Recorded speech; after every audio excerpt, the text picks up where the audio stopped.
Olá, queridos, graça e paz em Cristo Jesus. Sejam todos muito bem-vindos a mais um Bíblia, papel e caneta. E eu preciso falar isso para os senhores. A palavra de hoje vai sacudir a sua alma. Eu tenho certeza que você nunca assistiu, nunca ouviu uma palavra como essa. Você vai ouvir coisas aqui que eu tenho certeza que você nunca encontrou lugar nenhum.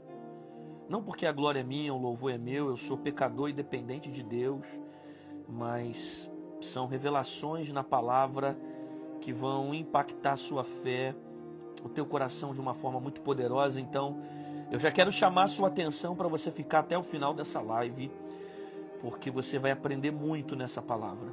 Muito, muito, muito. Estou entrando de surpresa. Já há algumas semanas eu não tenho feito Bíblia, papel e caneta, mas hoje Deus tem tocado no meu coração para estar liberando essa palavra para vocês. Vamos lá? Bíblia, papel e caneta. Livro de Apocalipse. Livro de Apocalipse. Livro das Revelações de Apocalipse. Capítulo de número 5. Vamos ler do verso 1 em diante. Ok? O livro selado com os 7 selos. Somente o Cordeiro é digno de abri-lo. E vi na destra do que estava sentado sobre o trono um livro escrito por dentro e por fora, selado com 7 selos. Vi um anjo forte bradando com grande voz: quem é digno de abrir o livro e desatar os seus selos? E ninguém na terra e nem debaixo da terra podia abrir o livro nem olhar para ele. E eu chorava muito porque ninguém fora achara digno de abrir o livro e nem de ler e nem de olhar para ele. E disse-me um dos anciãos: não chores, eis aqui o leão da tribo de Judá, a raiz de Davi, que venceu para abrir o livro e desatar os seus 7 selos. E olhei, e eis que estava no meio do trono um dos 4 animais viventes, e entre os anciãos um cordeiro, como havendo sido morto, e tinha 7 pontas e 7 olhos, e que são os 7 Espíritos de Deus enviados por toda a terra. E veio e tomou o livro da destra do que estava sentado no trono. Havendo tomado o livro, os 4 animais e os 24 anciãos prostraram-se diante do Cordeiro, tendo eles harpas e taças ou salvas de ouro cheias de incenso, que são as orações dos santos. E cantavam um novo cântico, dizendo: digno és de tomar o livro e de abrir os seus selos, porque foste morto com teu sangue, compraste para Deus homens de toda a tribo, língua, povo e nação. E para nosso Deus os fizeste rei,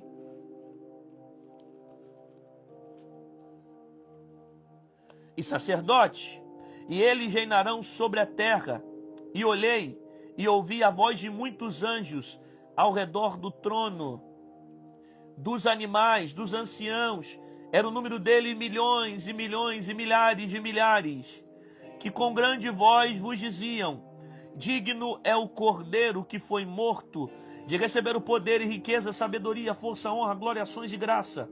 E ouvi toda a criatura que está nos céus, olha isso, e ouve a toda a criatura que está no céu, na terra, debaixo da terra, que está no mar e todas as coisas que nele há, dizer ao que está sentado sobre o trono e ao Cordeiro, que sejam dadas ações de graças, e honras e glória, poder para todo sempre. E os 4 animais diziam amém, e os 24 anciãos prostraram-se e adoraram ao que vive para todo o sempre. Ok? Acabei de ler aqui Apocalipse, capítulo 5. Nós lemos do versículo 1 até o versículo de número 14. Bom, Vamos lá. Toda a Bíblia, ela foi escrita em 3 principais linguagens: literal, simbólica e alegórica. A linguagem literal é quando o texto se comunica de forma direta. A maneira como lê deve ser interpretado. A linguagem alegórica é quando o texto ele usa a figura de linguagem para comunicar uma realidade. A linguagem simbólica é quando o texto usa uma simbologia para comunicar conosco uma realidade bíblica. Ok? O livro de Apocalipse, a maior parte desse livro aqui é escrito de forma simbólica. Por isso, nada do que está em Apocalipse deve ser interpretado no seu sentido literal. Porque grande parte dessas revelações, elas foram dadas por meio de símbolos. Então, para que haja entendimento das revelações de Apocalipse, eu preciso fazer uma conexão com outros símbolos da Bíblia, como Daniel, Ezequiel, Zacarias e outros profetas que profetizaram acontecimento dos últimos dias, que nós chamamos isso de assuntos que estão dentro da escatologia.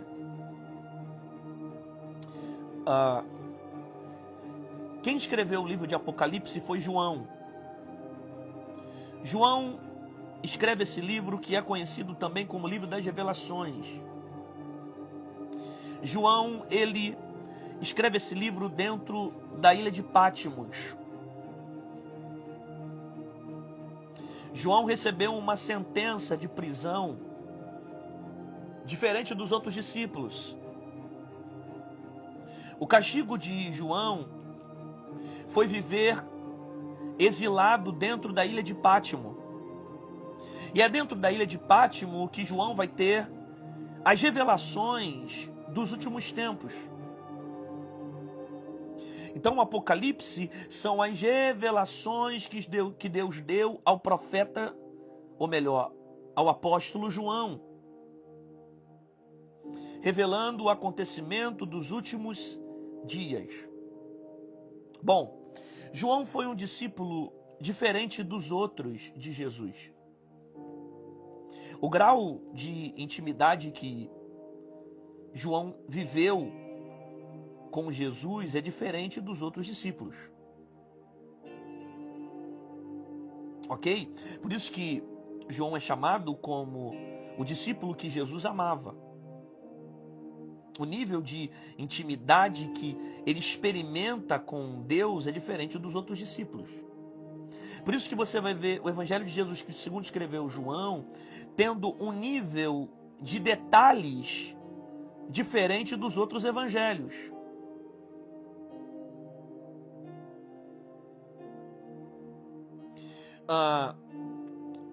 Evangelho de Jesus Cristo, segundo escreveu Mateus, Marcos, Lucas e João, são os 4 evangelhos que falam sobre Cristo. Apenas 2 discípulos andaram com Jesus e narraram a história da cristologia, que é Mateus e João. Marcos relatou o que ouviu dos outros discípulos, especificamente de Pedro. Lucas, o próprio capítulo 1 do Evangelho diz que ele escreveu o Evangelho pela investigação dos fatos, está lá no capítulo 1 de Lucas. E João, ele foi discípulo de Jesus, então ele relata aquilo que viveu. Você vai ver detalhes no Evangelho de Jesus Cristo, segundo escreveu João, diferente dos outros evangelhos. João, por exemplo, capítulo 15, versículo 16, o 15, o 14 e o 13. Já não tenho vos chamado de servos, mas sim de amigos. Porque tudo que o meu Pai tem me feito saber, eu tenho passado para vós. João experimenta um nível de intimidade diferente que o próprio Evangelho mostra, dizendo que ele era o discípulo amado de Jesus.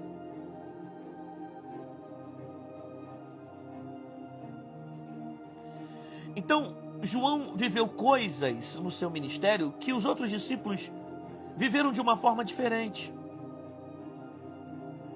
Quando Jesus, por exemplo, foi crucificado, a maioria dos discípulos fugiram. Ficaram dispersos na crucificação. Mas João estava onde? João estava próximo à cruz. Então João era alguém íntimo de Jesus. Segundo a teologia, ele tinha mais características parecidas com Jesus. Ele exalava amor.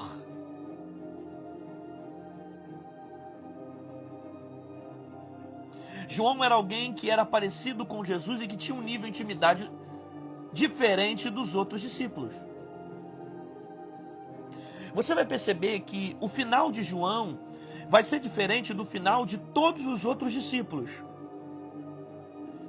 Como é que Pedro termina? Morto de cabeça para baixo em cima de uma cruz. Como é que Tiago termina? Morto a fio da espada. Como é que Paulo termina? Paulo perdeu a cabeça. Como é que João termina? João vai ser um único que vai morrer de velhice. É o único que tem morte natural. O único. Porque Deus já estava preparando esse tempo até para que revelações pudessem ser entregues para ele.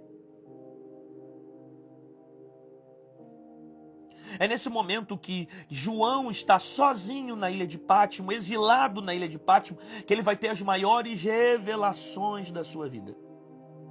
Às vezes, o Senhor nos permite ficarmos sozinhos para experimentar as maiores revelações da nossa vida.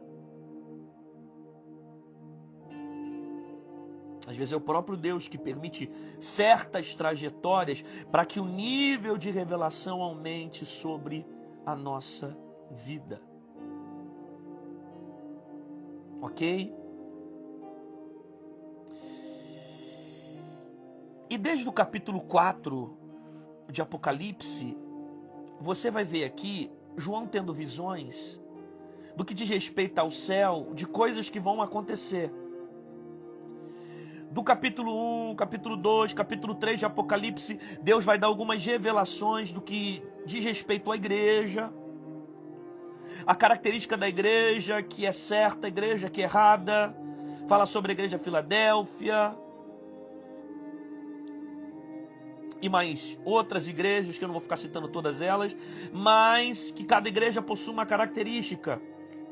E no final você aprende qual é a qualidade que você tem que ter como igreja. A partir do capítulo 4, você vai ver então João começando a ter revelações sobre o céu. Sobre coisas que Deus quer revelar do que está acontecendo na eternidade e do que aconteceu após a cruz. No capítulo 5, João vai ter uma revelação do livro selado. Que livro é esse?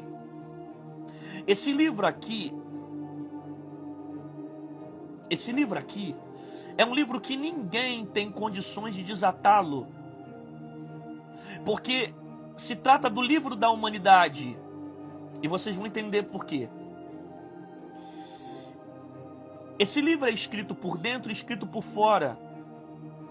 E segundo a maioria dos teólogos, acredita-se que os 7 selos que foram revelados dentro desse livro representam o juízo final.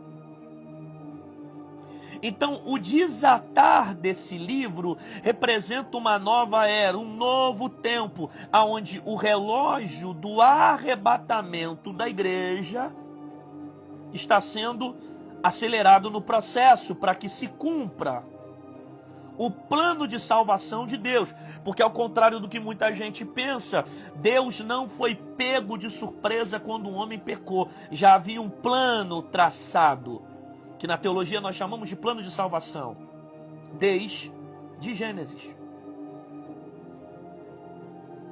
E que foi revelado quando esse livro foi desatado. Ok? E para a gente entender é importante pegar detalhe por detalhe desse texto, ok? Eu vou facilitar algumas coisas. E vi na destra. Destra significa direita.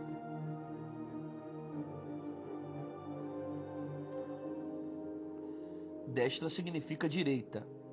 Eu vi na destra do que estava sentado sobre trono um livro escrito por dentro e por fora e selado com 7 selos. Bom, vamos entender isso aqui. Eu vi, e vi na destra, e vi na direita, na mão direita, ok? Isso aqui é mão. E vi na mão direita do que estava sentado sobre o trono. Quem é que está sobre o trono?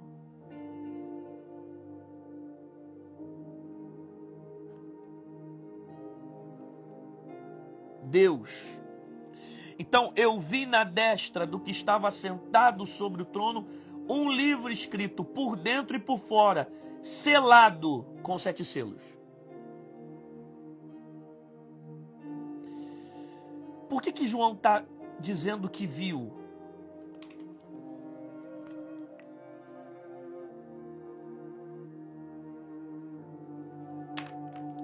Por que João está dizendo que viu? Porque o João está muito próximo de Deus. João está na ilha de Pátimo, mas está muito próximo de Deus. Ele está sozinho dos homens. Ele está ausente dos homens. Ele está exilado na ilha. Mas ele está muito perto de Deus. Então tem revelações poderosas que Deus vai dar para ele. Porque quanto mais íntimo de Deus, maiores serão as revelações que eu vou experimentar.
Quanto mais próximo de Deus, maiores são as revelações.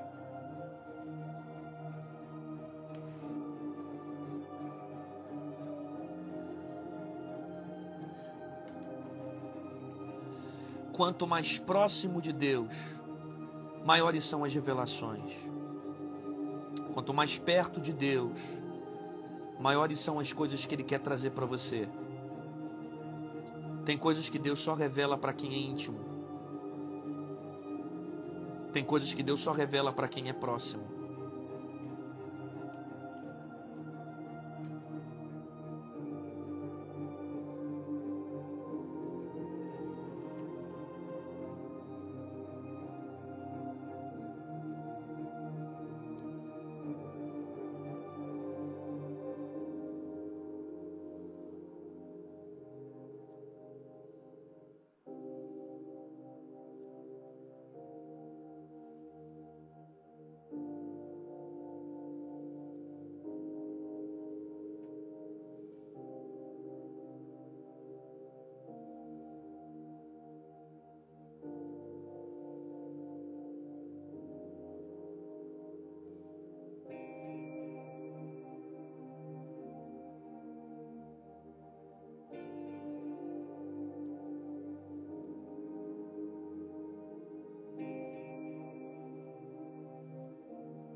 Às vezes Deus te deixa sozinho para te revelar mistérios.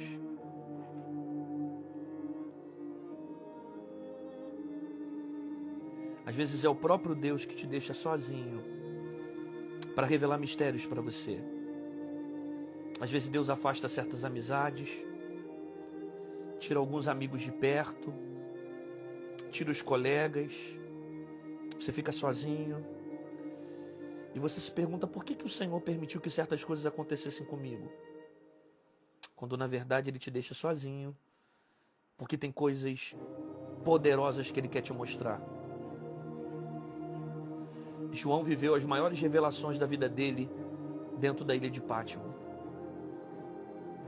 João viveu revelações que a gente nem consegue distinguir o nível de profundidade, porque Deus o levou para aquele processo. Às vezes é assim, Deus nos leva para dentro de um processo, onde não tem amigos, não tem colegas, não tem muitas pessoas, a gente está sozinho, mas o Senhor está se revelando para a gente. Quanto mais próximo de Deus, maiores são as revelações. Às vezes Deus te deixa sozinho para te revelar mistérios. E é o que está acontecendo com João. Ele vai começar a ter revelações. E olha isso. E vi o quê? Na destra. Eu vi na destra. O que é destra? Destra é mão direita. Ok? Então ele vai ver Deus sentado num trono, segurando o livro com a mão direita. O que é a mão direita? A mão direita é um sinal do governo de Deus. Mão direita é um sinal do controle de Deus. Eu poderia ficar citando várias passagens aqui para a gente entender por que a expressão direita na Bíblia ela é profética. Desde o Antigo Testamento, você vai ver a expressão direita na Bíblia. Lembra quando Jacó abençoou seus filhos? Como é que Jacó abençoou? Com a bênção da mão direita. A bênção da mão direita foi cultural no meio dos judeus. Porque direita na Bíblia fala de governo e autoridade. Eu vou relembrar a memória dos senhores. Quando Jesus fez o milagre dentro do barco, o que Jesus falou para os discípulos? Lance a rede à direita do barco. Porque direita é sinal de autoridade. Direita é sinal de governo.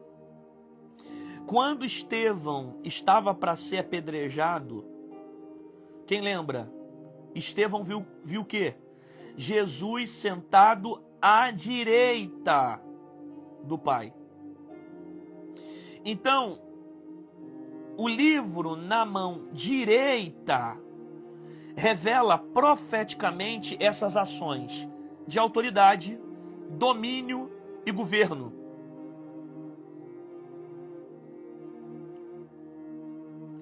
O livro na mão direita revela a autoridade de domínio e governo. Então nada do que está acontecendo aqui está sendo surpresa para Deus. Deus sempre esteve no governo, no controle da situação. Deus sempre teve o domínio sobre todas as coisas. Deus sempre teve a direção sobre tudo.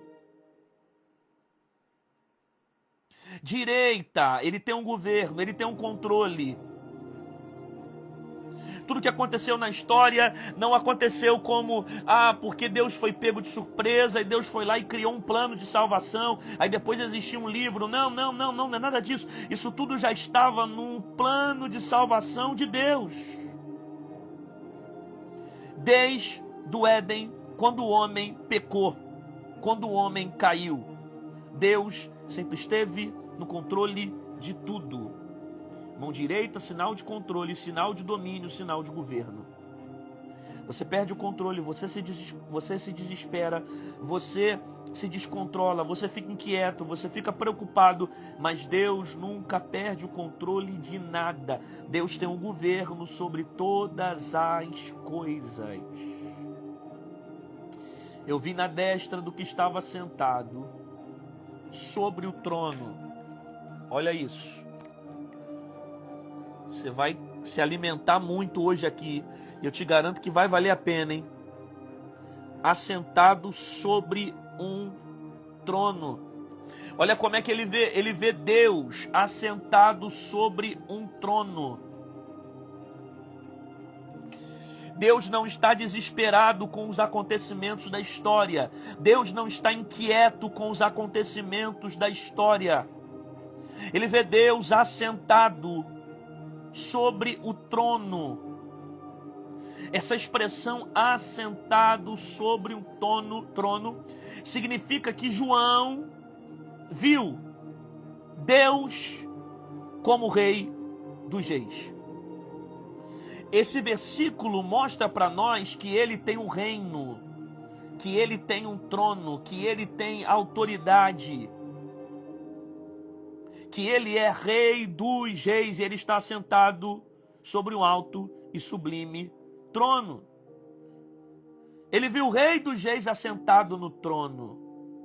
Então, enquanto tem os acontecimentos na terra, os discípulos sendo perseguidos, os discípulos morrendo, os discípulos passando por perseguição na igreja, a igreja primitiva lutando para crescer, a igreja crescendo no meio das casas, Paulo pregando, incentivando o evangelho para que crescesse no meio das casas. Você vai ver a igreja na casa de Priscila, na casa de Áquila, o evangelho sendo perseguido por muitas outras coisas. Enquanto há uma perseguição na terra, o texto está dizendo que João está tendo uma visão de Deus assentado no alto trono,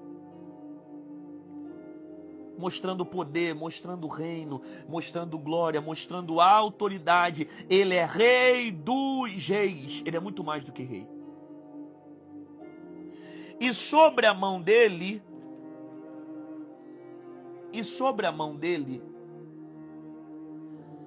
tem um livro. Esse livro está escrito por dentro e por fora. O que tem dentro desse livro?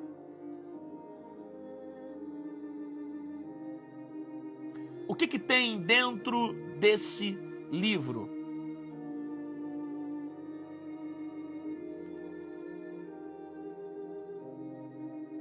Vou tentar resumir em 2 palavras. Últimos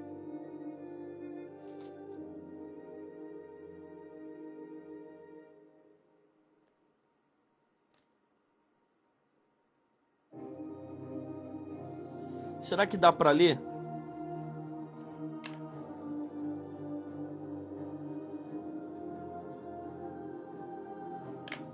Vê se vocês conseguem ler aí.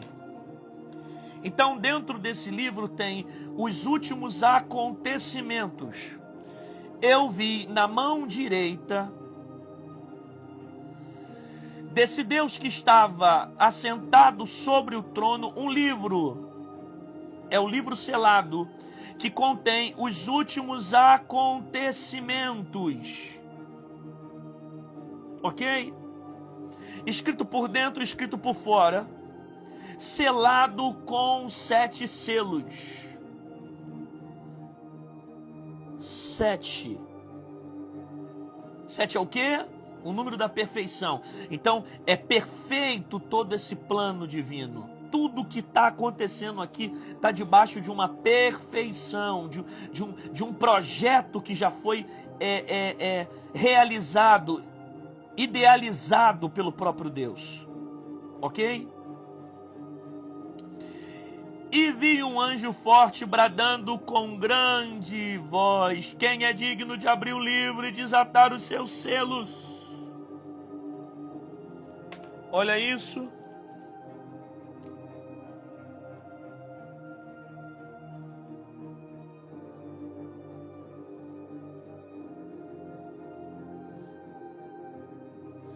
Quem é digno de abrir o livro e desatar os seus 7 selos? Bom, alguns teólogos afirmam que quem estava gritando em voz alta aqui era Gabriel. Apesar do texto não ser específico e falar o nome do anjo, mas como mensageiro que ele estava gritando e bradando com alta voz, e a Bíblia diz que era um anjo forte, e dizia: quem é digno de abrir o livro e de desatar os seus selos? Quem é digno de fazer isso? Em outras expressões é: quem tem moral para isso? A palavra digno aqui está ligada à palavra moral. Quem tem essa moral para abrir o livro? Quem é digno, quem é apto para abrir o livro? Nenhum homem tem capacidade de abrir o livro, nem na terra, nem acima dos céus. O próprio texto diz: ninguém na terra, nem no céu, nem debaixo do terra pode abrir o livro, nem olhar para ele. Ou seja, mostrando para nós que ninguém é digno.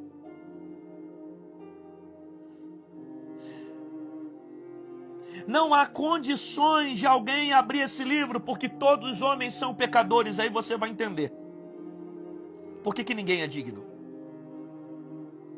Porque todos pecaram e todos foram destituídos da glória de Deus. Ninguém tem essa moral para abrir o livro. Essa palavra dignidade aqui está tanto ligada à moral, quando você vai ver que o próprio texto diz que ninguém podia nem olhar para ele. Esse nem olhar aqui, ó, nem olhar para ele, mostra aspecto de santidade. Ok? Ninguém tem nem moral e não é santo o suficiente nem para pegar e nem para olhar para ele, para o livro. Por isso que desde o Antigo Testamento, santidade sempre foi um princípio para relacionamento com Deus. Todos os homens pecaram. Adão pecou, Eva pecou. Adão foi conduzido por Eva ao pecado. Eva conduzida pela cobra ao pecado. Os homens pecaram. Aonde tem pecado não tem poder para desatar o livro. Você vai ver a geração de Adão pecar. Os primeiros filhos de Adão e Eva pecaram. Caim mata Abel, morte, o primeiro homicídio da Bíblia, pecado. Se tem pecado, não tem moral para abrir o livro. Todos os homens são consumidos pelo pecado. Até que chega o ponto de Deus querer destruir a humanidade, porque a corrupção do gênero humano já estava grande sobre a terra. Deus resolve então preservar a vida de Noé. E através de Noé, fazer um processo de reconstrução na terra. Só que Noé peca, os filhos de Noé pecam. Nenhum homem tem moral para resolver esse problema, ninguém é digno. Os profetas pecam, os apóstolos pecam. Os profetas pecam, os reis pecam, os sacerdotes pecam. Os levitas pecam, todos os homens que passam nessa terra nascem do pecado e não possuem moral para desatar o livro. Até que chega os evangelhos de Jesus. E quando chega nos evangelhos de Jesus, Maria, uma mulher virgem, vai conceber e vai ser gerada pelo Espírito Santo de Deus. E dela vai nascer Emanuel, que significa Deus conosco. Ele vai ser o único que vai ter condições de desatar o livro. Ele vai ser o único que vai ter condições de salvar a humanidade. E nele vai se cumprir a profecia que da mulher nasceria um que pisaria na cabeça da serpente.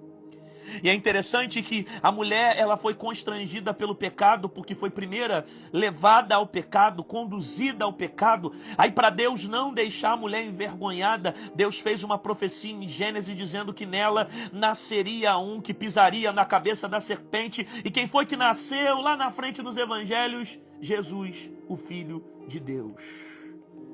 Ele é o único que tinha condições, que era digno de abrir o livro e de desatar os 7 selos. Mas ninguém poderia abrir. E ninguém no céu, e ninguém na terra, e nem debaixo da terra, ninguém no céu, na terra, nem debaixo da terra, poderia abrir o livro. Por que ninguém abre? Primeiro, todas as criaturas de Deus são limitadas. Só Jesus é perfeito. O resto é tudo pecador. Segundo, o livro estava selado. Só tinha um que podia abrir.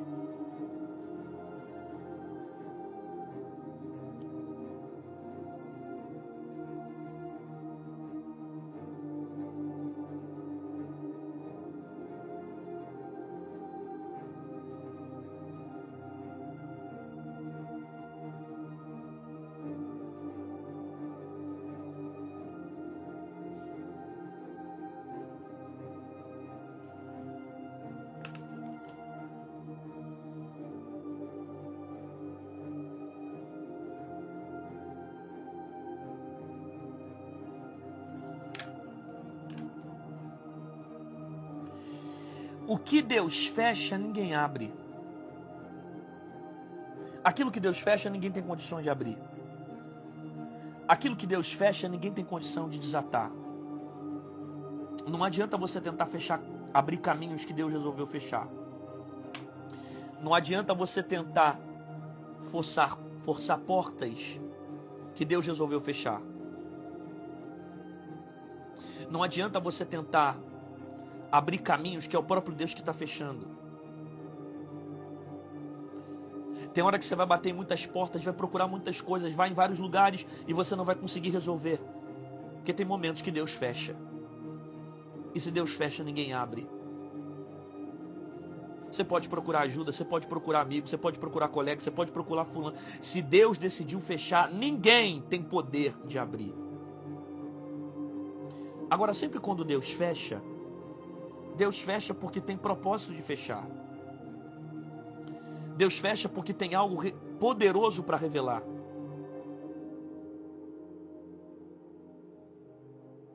Entende isso? O que Deus fecha, ninguém abre. Quem é digno? O anjo dizia: quem é digno de abrir o livro e desatar o selo? Ninguém na terra, ninguém no céu tem condições de abrir o livro. Aí o versículo 4 diz: e eu chorava muito. Quem chorava muito aqui? João. Esse eu chorava muito aqui é o próprio João. Por que João chora? João chora porque percebe que ninguém tem condições de abrir o livro. Por que João chora? João está inquieto, desesperado, comovido com o cenário que ele está vendo, que não tem ninguém na terra, ninguém no céu, ninguém em nenhum lugar que tem condições de resolver esse problema. Então o choro aqui é o descontrole emocional de se encontrar diante de uma situação que ele, João, não pode resolver. Quem é digno?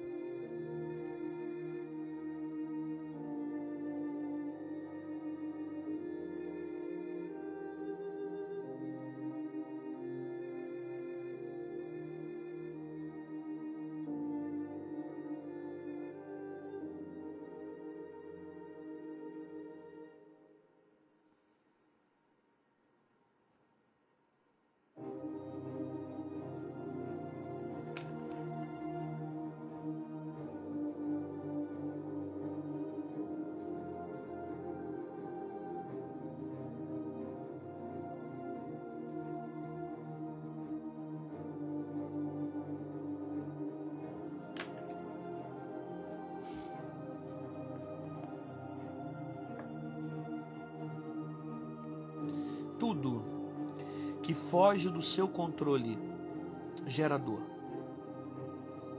Por que ele chora muito? Porque não tem ninguém que pode resolver. Por que ele chora muito? Porque ele não tem um controle sobre nada. Todas as vezes que fogem do nosso controle dói. O choro é o grito da alma de alguém que não consegue resolver um tipo de problema. O choro é um grito da alma de alguém que muitas das vezes mostra que não tem um controle. Então eu choro muito. Por que eu choro muito? Porque eu não tenho um controle. Eu não tenho um controle sobre a vida. Eu não tenho um controle sobre as coisas. Eu não tenho um controle sobre nada. As coisas acontecem e eu não consigo premeditar certos acontecimentos porque eu não sou Deus. Eu não tenho a onisciência. E esse descontrole que faz gerar dor. Porque tudo que foge do meu controle acaba dominando as minhas emoções e me leva à dor. Mas o fato de ter fugido do nosso controle não significa que fugiu do controle de Deus. O fato de estarmos desesperados dizendo ninguém pode resolver esse problema não significa que Deus não possa resolver. O fato da gente não ter o controle sobre certas situações não significa que tudo já se acabou. Não. Tem alguém que é digno.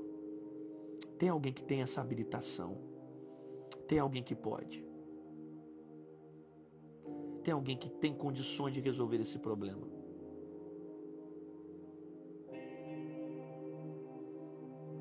Deus tem o controle sobre todas as coisas. E eu chorava muito, porque ninguém fora achado digno de abrir o livro, nem de o ler, e nem de olhar para ele. Aí, acontece algo interessante, porque João está tendo revelações. É a visão que Deus está dando a João dos últimos acontecimentos. E a revelação que ele tem é: e disse um dos anciãos, não chores. Disse um dos anciãos, não chores. Não chores. Por que não chores?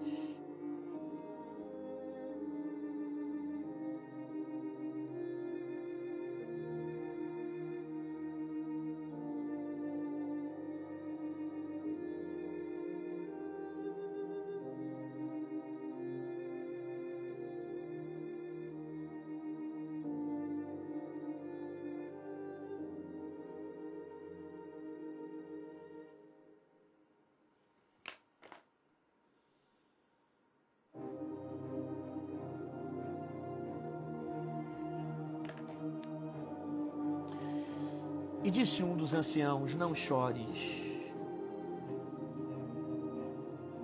porque eis aqui o leão de Judá, o leão da tribo de Judá, a raiz de Davi que venceu para abrir o livro e desatar os seus 7 selos. Tem esperança para a sua dor. Tem esperança para esse sofrimento. Tem esperança para os questionamentos que você não tem resposta. Tem esperança para os problemas que você está vivendo e você não encontra a solução.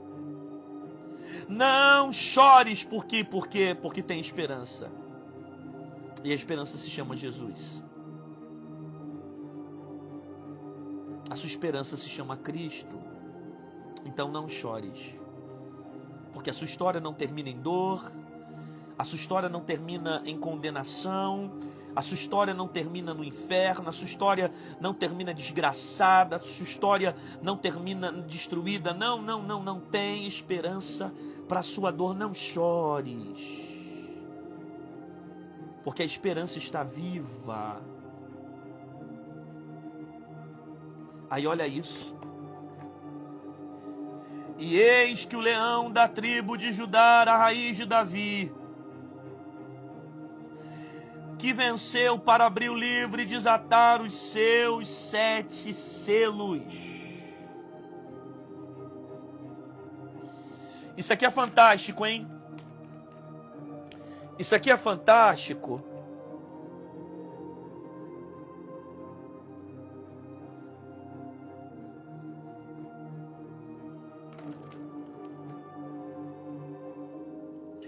Isso aqui é fantástico porque João está chorando e está dizendo ninguém pode abrir o livro. E de repente um dos anciãos vai dizer: eis aqui o leão da tribo de Judá, a raiz de Davi, que venceu para abrir o livro. Essas expressões aqui, ó,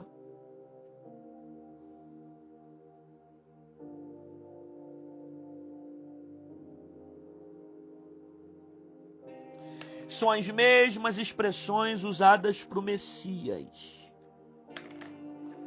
Por isso que não há dúvida nenhuma de quem os anciãos estão falando. Eles estão falando de quem? De Jesus. Não chores, porque eis aqui o leão da tribo de Judá, a raiz de Davi, que venceu para abrir o livro e desatar os seus 7 selos. Quem é esse? Esse aqui é Jesus. A expressão raiz de Davi se fala do Messias. O leão da tribo de Judá se fala do Messias. Está se referindo a Jesus. Perceba uma coisa. Por mais que os discípulos tenham visto Jesus após a ressurreição, eles viram Jesus. João estava presente também, em muitas ocasiões.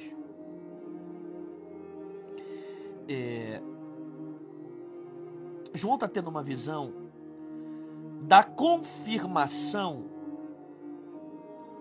que a morte não venceu Jesus. Porque a própria revelação está dizendo para ele, olha, ele venceu. Não chores, porque o leão de Judá, a raiz de Davi, que venceu. Esse vencer aqui está falando sobre a vitória sobre a morte. Ele venceu a morte. João tem a confirmação que a morte não venceu Jesus. João tem a confirmação que Jesus venceu a morte.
Jesus é o único que tem autoridade para abrir o livro. Ele é a raiz de Davi. Ele é o leão da tribo de Judá. Ele é o único capaz de abrir o livro. Ele venceu a morte. Senhoras e senhores, nós estamos falando dos acontecimentos após a cruz. Após a cruz, o véu rasgou. Após a cruz, teve uma série de acontecimentos que registram a nova aliança que é marcada pelo sangue de Jesus. O véu foi rasgado de cima a baixo para mostrar que a partir desse tempo o homem teria acesso a Deus. Após a ressurreição, houve um terremoto sobre a terra, confirmando o acontecimento da ressurreição de Cristo. Após a morte e a ressurreição de Jesus, as almas que estavam no seio de Abraão passaram agora para o descanso, o paraíso. Porque Jesus falou para um dos ladrões da cruz, ainda hoje estará comigo no paraíso. Jesus vence a morte A morte não foi capaz de matar Jesus quando Jesus está na cruz e já está no terceiro dia, e já está no terceiro dia, não estava na sexta-feira, e Jesus estava crucificado com os pregos nas suas mãos, pronto para morrer, e ele vai dizer: Pai, a ti entrego o meu espírito. Então não é a morte que mata, é Jesus que se entrega. Ele se entrega ao Pai. E aqui agora, João está revelando para nós o processo que já está acontecendo após a ressurreição. Por quê? Porque de lá para cá, Jesus vem ensinando Mateus capítulo de número 24, que nós estamos passando sobre o sermão profético e o princípio de dores. Então a gente já vive o tempo do sermão profético de princípio de dores. A gente já tem passado pelo princípio de dores. Pai contra filho, filho contra pai, nação contra nação, reino contra reino, tudo isso já tem se cumprido. Só que esse projeto aqui é o projeto que mostra para nós o desatar dos selos, que representa o acontecimento dos últimos dias. Para a maioria dos teólogos, o juízo final.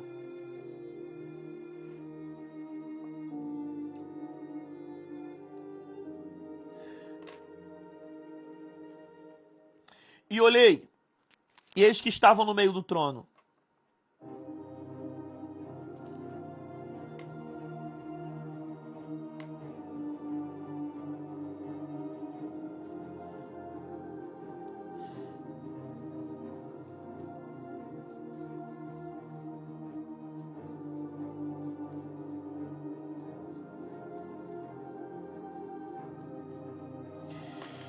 E olhei, olha isso, e eis que estava no meio do trono, dos 4 animais viventes, ou 4 seres viventes, entre os anciãos, um cordeiro, como havia sido morto, ou como havendo sido morto.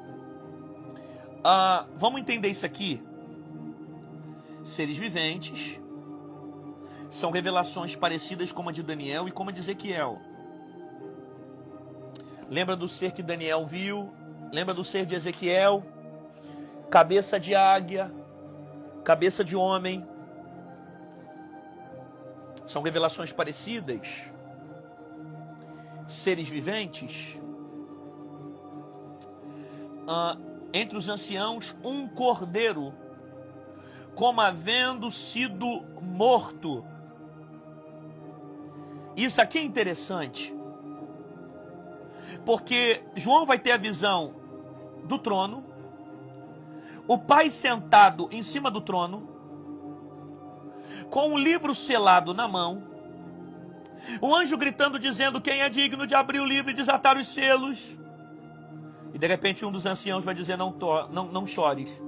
Olha ali, o leão da tribo de Judá, a raiz de Davi, aquele que venceu para abrir e desatar os 7 selos. Então olhei, e eis que estava no meio do trono, e dos 4 animais viventes, entre os anciãos, um cordeiro, como havendo sido morto. O que a Bíblia diz? Que como ovelha muda, ele foi levado ao matadouro. Jesus é o cordeiro de Deus que desceu sobre a terra para salvar a humanidade. Lembra de João Batista? João Batista disse: Cristo é o cordeiro vivo, o cordeiro que tira o pecado do mundo. João Batista estava no rio batizando: raça de víboras, arrependei-vos, porque é chegado o reino de Deus. Ele começa a pregar, aí batiza. Esse era cobra, agora virou ovelha, batiza de novo. Esse era cobra, virou ovelha, batiza de novo. Esse era cobra, virou ovelha. E de repente, no meio do batismo, aparece alguém andando na direção de João Batista. Esse, eu não sou apto a desatar as suas sandálias.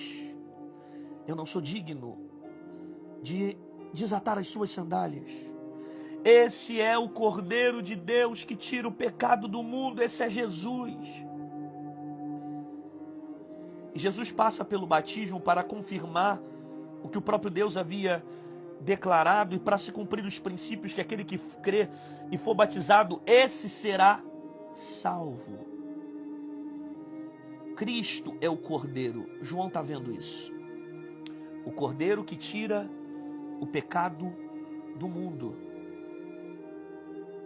E o que tinha sobre ele? Isso aqui, ó. 7 pontas, 7 olhos, 7 Espíritos de Deus. Bom, isso aqui é importante você entender que não deve ser interpretado no sentido literal. Todo texto de Apocalipse, na maioria deles, é escrito de forma simbólica. Então, 7 chifres, a tradução aqui está 7 pontas, mas o original significa chifre. 7 chifres, 7 olhos e 7 Espíritos de Deus. 7 chifres significam... Chifre significa autoridade, que representa um Deus que é onipotente. 7 olhos significa um Deus que é onisciente, que tem o conhecimento sobre todas as coisas.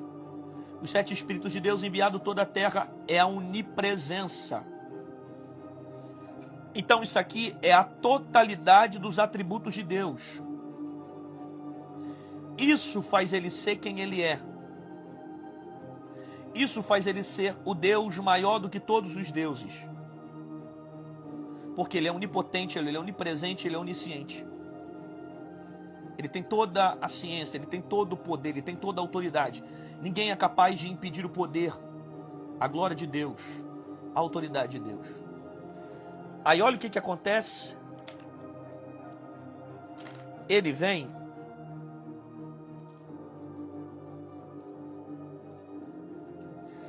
Jesus vem e toma o livro que estava à direita. E toma o livro que estava à direita daquele que estava sentado no trono. O que significa isso? Jesus tomou o livro da mão de Deus. Porque a própria Bíblia mostra para nós que quem estava sentado no trono era o próprio Deus.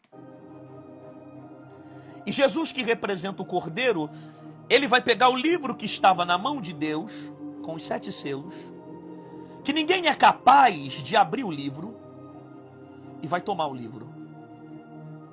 Jesus toma o livro. Ele pega o livro. Toma o livro da mão de Deus. Não pense assim. Ele está tirando o livro porque ele não é contenda, não é aflição. Não, isso tudo já é um plano divino, já é um plano que Deus havia traçado desde o Éden, quando o homem tinha pecado. É Jesus que vai pegar o livro e vai desatar. Quando ele pega o livro. Quando ele pega o livro, alguém olha e diz: esse é digno. Quando ele pega o livro, olha o que acontece, senhoras e senhores. E havendo tomado o livro,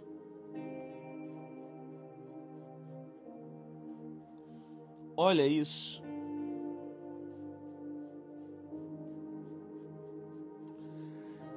Se você não falar em línguas com essa palavra, esquece. Vamos lá.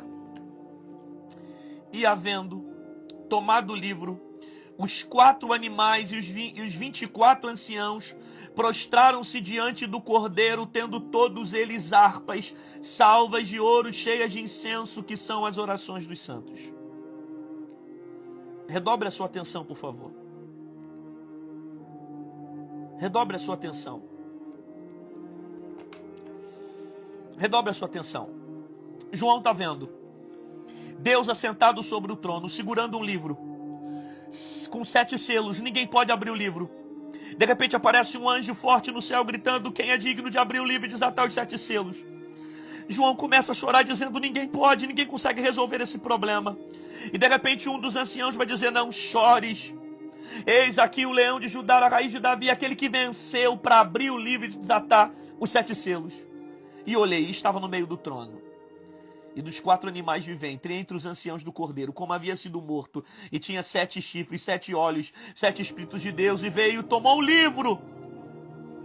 Ele tomou o livro da mão direita de Deus, que estava sentado no trono.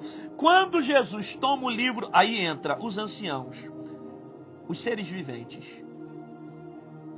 Os 24 anciãos se prostram diante do cordeiro. Com harpas em suas mãos começam a louvar. Com harpas nas suas mãos começam a adorar. Com harpas em suas mãos começam a fazer cânticos de adoração a Deus. Só que os 24 anciãos não têm somente harpas. Eles têm salvas cheias de incenso. Sabe o que significa salva? Taças. E o que tem dentro dessas taças?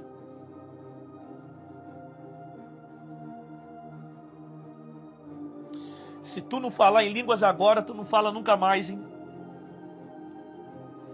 E o que tem dentro dessas taças?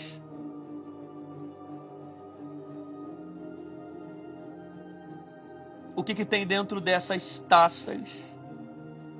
As orações dos santos. O que tem dentro dessas taças? As orações dos santos. Então olha isso, quando Jesus pega o livro, os 24 anciãos se prostram diante do cordeiro, começam a adorar. E eles não adoram sozinhos, eles estão levando as taças que contêm as orações e súplicas dos santos. Não é só os anjos que estão adorando. Não é só os anciãos que estão adorando. Eles estão levando também a oração da igreja. Eles estão levando também o cântico da igreja. Eles estão levando também as súplicas da igreja. Os anjos se prostram diante de Jesus em adoração com a igreja. Enquanto na terra a igreja adora, os anjos do céu celebram porque alguém morreu, ressuscitou ao 3º dia e só ele é digno de desatar o livro. Há uma adoração conjunta, céu e terra, terra e céu, dizendo: ele é digno, ele é digno, ele é digno, ele é digno. Só ele é digno de desatar os selos. Os anjos adoram com as orações da igreja. Eu vou escrever isso.